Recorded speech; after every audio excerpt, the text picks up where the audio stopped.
से आपका रविंद्रनाथ टैगोर एकेडमी में स्वागत है। माँ सरस्वती की कृपा से हमारी ये दूसरी क्लास है। पहली क्लास में हमने क्या पढ़ा था? समास पढ़ा था। उसमें भी अव्ययीभाव समास। हम सरस्वती माँ को नमन करते हुए दूसरा समास है वो आगे अध्ययन करेंगे। ठीक है, आज हम कौन सा समास पढ़ेंगे? अव्ययीभाव समास मैंने आप लोगों को पिछली कक्षा में बताया था। तो उसमें एक नियम रह गया कि नदीवाचक जो शब्द होता है उनसे नदीवाचक शब्द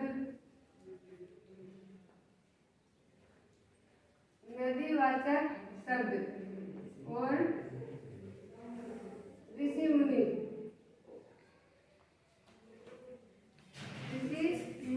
आदि शब्दों में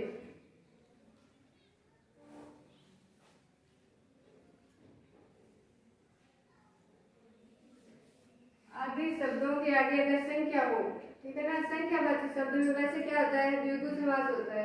लेकिन नदीवाचक शब्दों और ऋषि मुनि शब्दों उनके आगे कोई संख्या होना तो उसमें द्विगु समास न होकर के क्या होता है?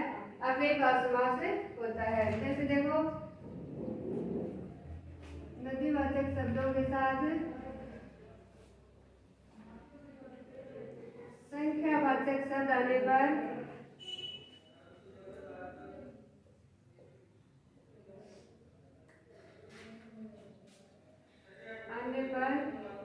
वहां पर द्विगु समास में होकर के क्या हो जाएगा?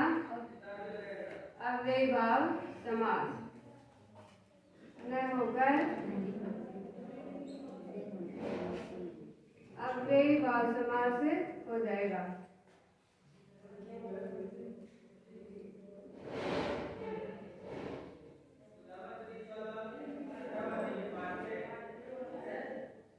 हम जल्दी में क्या करते हैं? हमें संख्या दिख जाती है तो हम ये सोचते हैं कि द्विगु समास है और वहाँ पे हमारा गलत हो जाता है। जैसे देखो,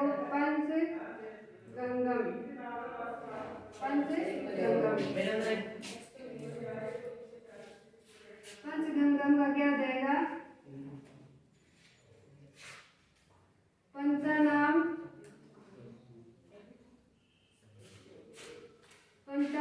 गंगा नाम समाहार है। इसका विग्रह तो क्या होगा? द्विगु समास की तरह ही होगा, ठीक है ना। पंचानाम गंगा नाम समाहार है, लेकिन वहां पे होगा कौन सा समास? इसमें अव्ययीभाव समास होगा, ठीक है। ऐसे ही देखो, द्विमुनि त्रिमुनि होता है, ठीक है, और सप्तऋषि होता है। उन सब में क्या हो जाएगा? सप्तऋषि। तो इनमें ना द्विगु समास नहीं होकर के क्या हो जाएगा? अव्ययीभाव समास हो जाएगा। द्विमुनि का द्वयो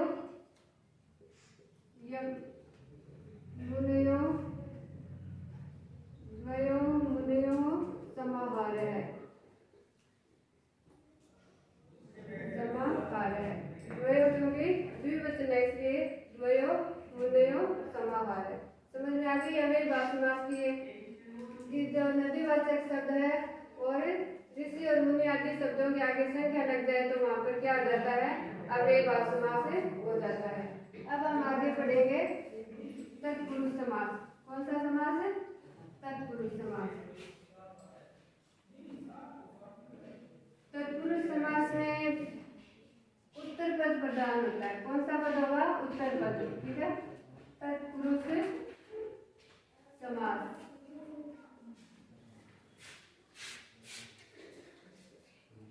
जिसमें उत्तर पद की प्रधानता होती है। सही करते थे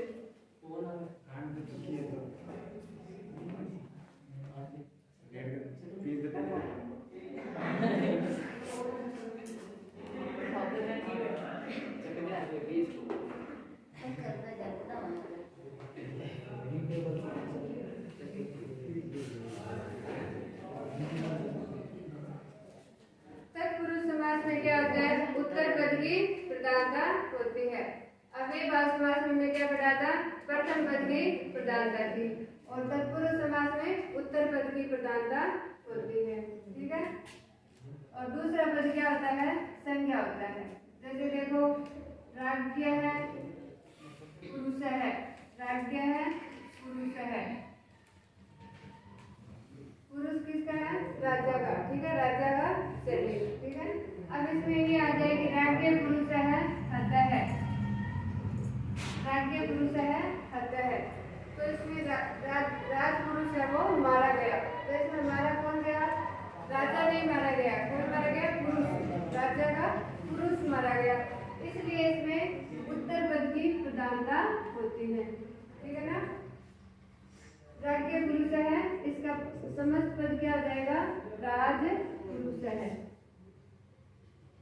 तो ये इसका उत्तर पद है, उत्तर पद की इसमें प्रधानता होती है। समझ में आ गया? तत्पुरुष समास है वो दो प्रकार का होता है, एक तो होता है समानाधिकरण, समानाधिकरण, और दूसरा व्याधिकरण, व्याधिकरण, ठीक है ना, व्याधिकरण। तत्पुरुष समास है वो दो प्रकार से होता है, एक तो समानाधिकरण और एक व्याधिकरण। तो समानाधिकरण में तो कौन से आ जाएंगे? जिसमें दोनों पदों में समान विभक्तियां होती है, ठीक है, प्रथम पद और उत्तर पद दोनों में ही विभक्तियां क्या होती है? समान होती है।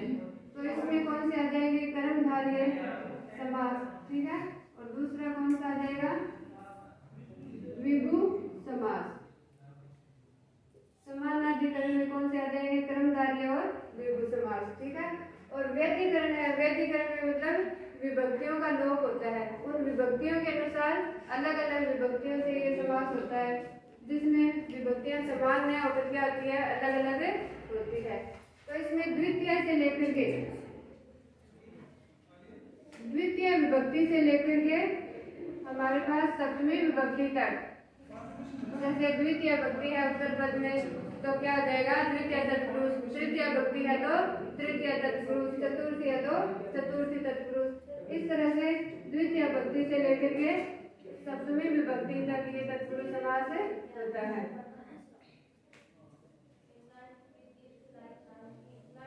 सप्तमी तत्पुरुष समास। आगे हम इसका द्वितीय से हम इनका अध्ययन करेंगे, द्वितीय तत्पुरुष से, ठीक है। द्वितीय तत्पुरुष में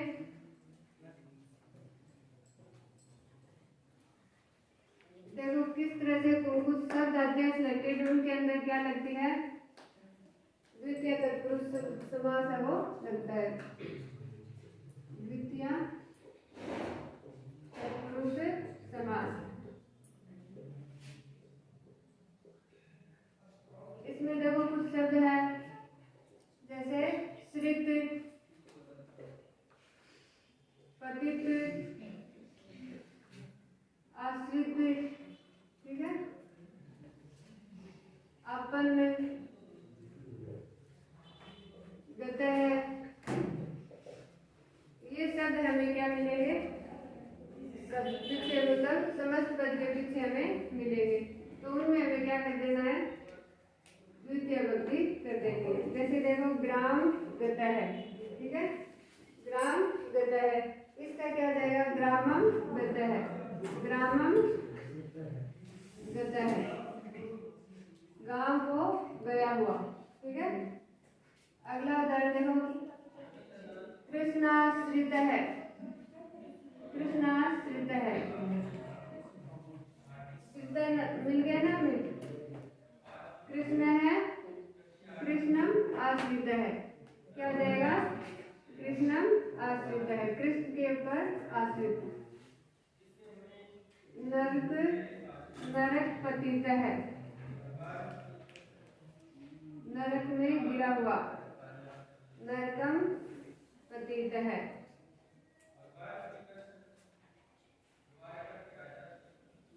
दुखापन्न है, दुख से आपन,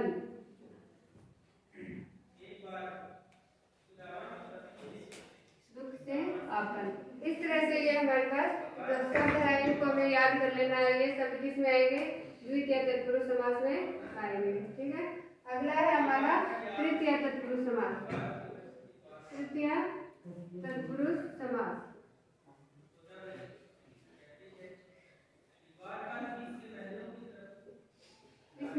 शब्द है देखो, जैसे उन शब्द आ गए, ठीक है।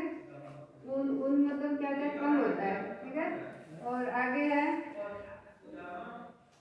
बिना, विहीन, मिश्र, ये शब्द आ गए ना, उनमें क्या होता है, तृतीय तत्पुरुष समास होता है। जैसे देखो एक और आ गए, एक और, ठीक है। तो इसका क्या जाएगा, एकेन,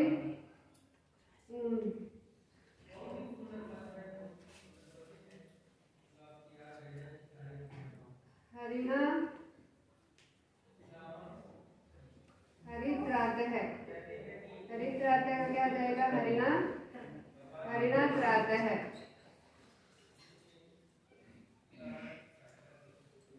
विद्या विहीन, विद्या विहीन क्या रहेगा इसका, विद्या, विद्या विहीन,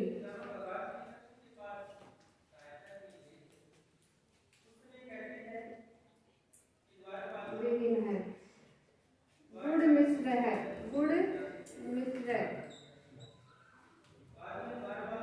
गुड़ेन, गुड़ेन मिश्र। इस तरह से ये तत्पुरुष समास, तृतीय तत्पुरुष समास है। हीन, विहीन, ये नाम आते हैं ना, बिना, इस सब में, इन सब में क्या आ जाएगा, तृतीय तत्पुरुष समास आएगा। अब आगे हम पढ़ेंगे चतुर्थी तत्पुरुष। चतुर्थी तत्पुरुष में देखो क्या है,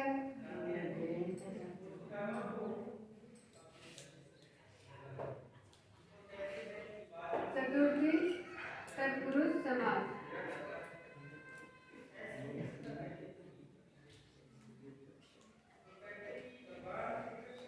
चतुर्थी तत्पुरुष समास में जिसका पद क्या होता है, चतुर्थी विभक्ति में होता है, तो उसमें क्या होता है, चतुर्थी तत्पुरुष समास होता है। इसमें भी कुछ शब्द आते हैं, जैसे हितम आ जाएगा, सुखम आ जाएगा,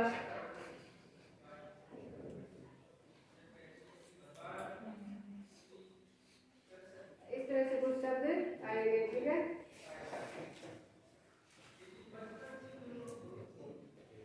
तदर्थ, अर्थ, बलि, तदर्थ, अर्थम,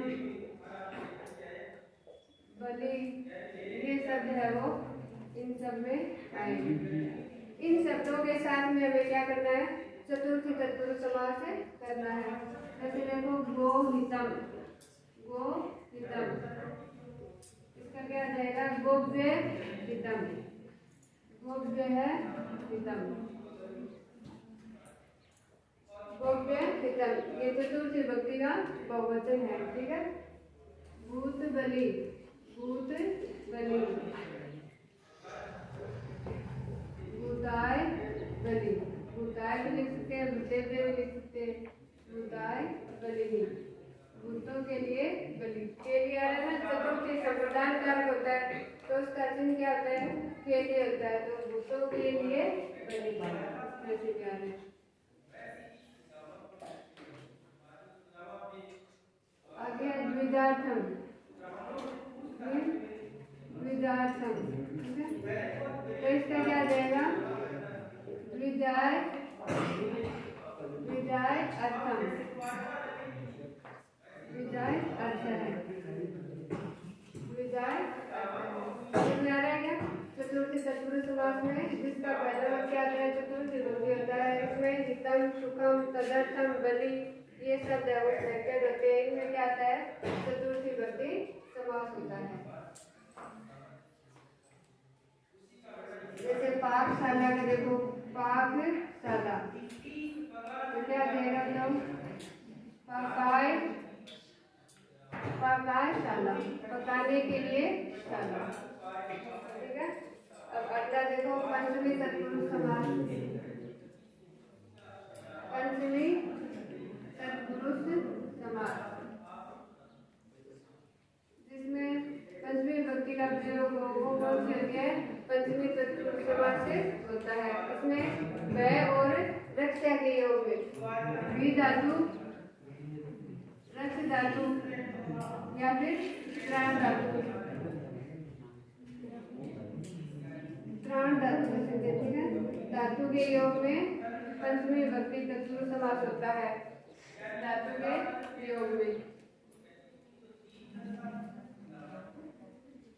मतलब भी धातु भी माने वह भी दोनों, रक्ष माने रक्ष और त्राण माने रक्षा करना। इन धातुओं के योग में पंचमी तत्पुरुष समास होता है। ठीक है, जैसे देखो चोर भयम, चोर भयम, चोरात, चोरात भयम, चोर से भय।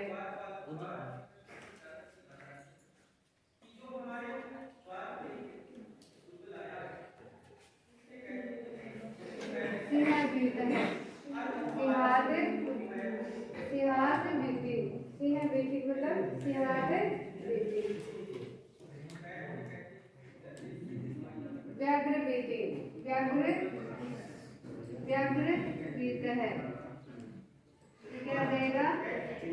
व्याघ्र, व्याघ्रात बीत है,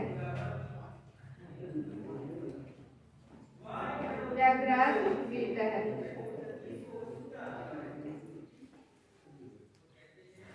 रक्षा करना और वह के योग में कौन सी विभक्ति आएगी? पंचमी विभक्ति का प्रयोग होगा। अगला देखो षष्ठी विभक्ति तत्पुरुष समास। षष्ठी तत्पुरुष समास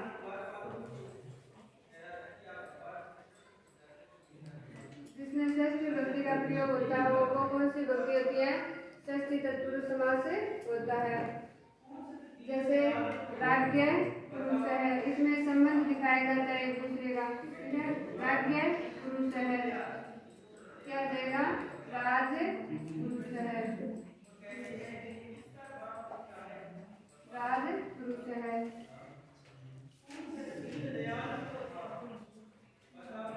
पित्राज्ञा, पित्रा धर्म आज्ञा, पित्रा आज्ञा, पिता की आज्ञा, पित्राज्ञा हो जाएगा। ठीक है, ये भी षष्ठी तत्पुरुष का समास है। देव पूजक, देव पूजक है, देव पूजक में क्या देगा? देवा नाम, देवा नाम पूजक है, देवताओं को पूजने वाला। इसमें से का के एक ही जिस विभक्ति में आता है वो षष्ठी तत्पुरुष होता है। ठीक है, और षष्ठी तत्पुरुष जिसमें षष्ठी विभक्ति का प्रयोग हो वो क्या होता है? षष्ठी तत्पुरुष होता है।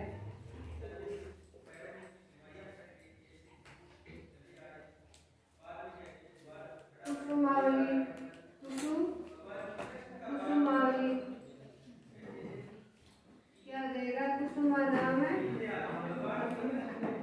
कुसुमा नाम आवली, आवली का अर्थ क्या होता है? पंक्ति, फूलों की पंक्ति। ठीक है, अगला देखो सप्तमी तत्पुरुष समास। हम यार जल्दी जल्दी इसलिए कर रहे हैं क्योंकि ये तत्पुरुष समास है वो 10th क्लास के कोर्स में उसमें नहीं है, इसलिए समझने के लिए बाई चांस आ भी जाए तो समझ सकते हो। आगे देखो सप्तमी तत्पुरुष समास।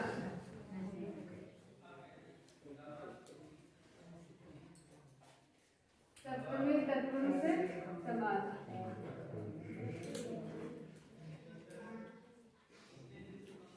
सप्तमी तत्पुरुष में कौन सा कारक होता है? अधिकरण कारक होता है। अधिकरण कारक का चिन्ह क्या होता है? में पे पर होता है। तो हम जब समास विग्रह करते हैं तो उसमें में पे पर ये वाला आना चाहिए, तब उसमें क्या हो जाता है? सप्तमी तत्पुरुष हो जाता है। और कुछ शब्द है जैसे सौंड है, दूध है, कुशल है, परवीन, इन शब्दों के साथ में ये जो शब्द है इन शब्दों के साथ तत्पुरुष समास होता है। सप्तमी तत्पुरुष जैसे देखो अक्ष, अक्ष सौंड है, अक्ष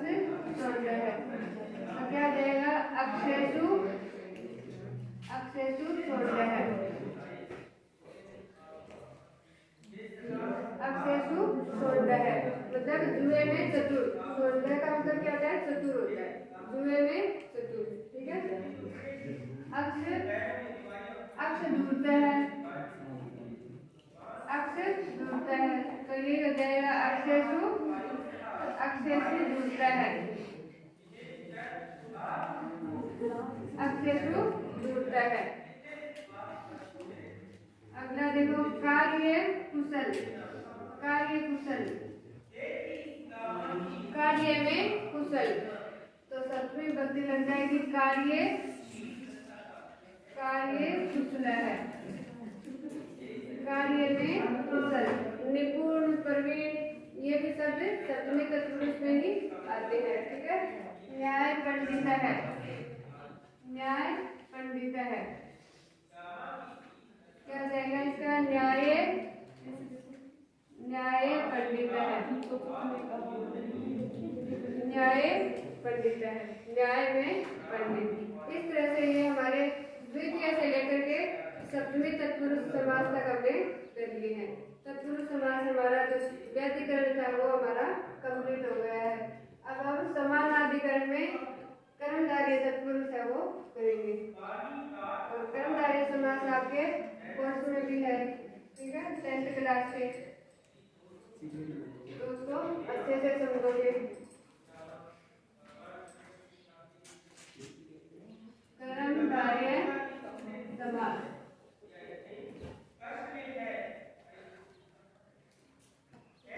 कर्मधारय समास में जिसमें विशेषण और विशेष्य का क्या होता है? प्रधान होता है। मतलब पहला पद क्या आता है? विशेषण होता है, दूसरा पद क्या आता है? विशेष्य होता है, दूसरा पद विशेष्य होता है। पहला पद विशेषण और दूसरा पद विशेष्य होता है। उपमान उपमेय भी होता है, कहीं कहीं पर उपमान और उपमेय का विधान भी होता है, उपमान और उपमेय का विधान भी होता है। विशेषण और विशेष्य समझते हो ना? उपमान और उपमेय मतलब जिसमें जिसकी विशेषता बताई जाती है, विशेषता तो क्या होती है? विशेषण, और जिसकी विशेषता बताई जाती है वो विशेष्य। जैसे देखो, कृष्ण है, सर्प है, कृष्ण है, सर्प है, यहाँ पे कृष्ण तो क्या है? विशेषण है। ठीक है, और सर्प क्या है? विशेष्य है। ऐसे ही उपमान और उपमेय है, जिसकी उपमा दी जाती है, यानी जो प्रसिद्ध उदाहरण होते हैं उनसे किसी की उपमा दी जाती है। तो जिससे उपमा दी जाती है वो तो क्या होता है? उपमान होता है, और जिसकी उपमा दी जाती है वो क्या होता है? उपमेय। जैसे देखो, चंद्र है, मुख है, चंद्र है, इव मुख है, चंद्रमा के समान मुख है, चंद्रमा के समान, इव का मतलब क्या होता है? समान। तो यहाँ पे चंद्र तो क्या है? उपमान है, क्या है? उपमान है, और उपमेय क्या है? मुख है। समझ में आ गया? उपमान और उपमेय। तो यहाँ पे विशेषण और विशेष्य, उपमान और उपमेय का विधान होता है कर्मधारय समास में। कर्मधारय समास में क्या होगा?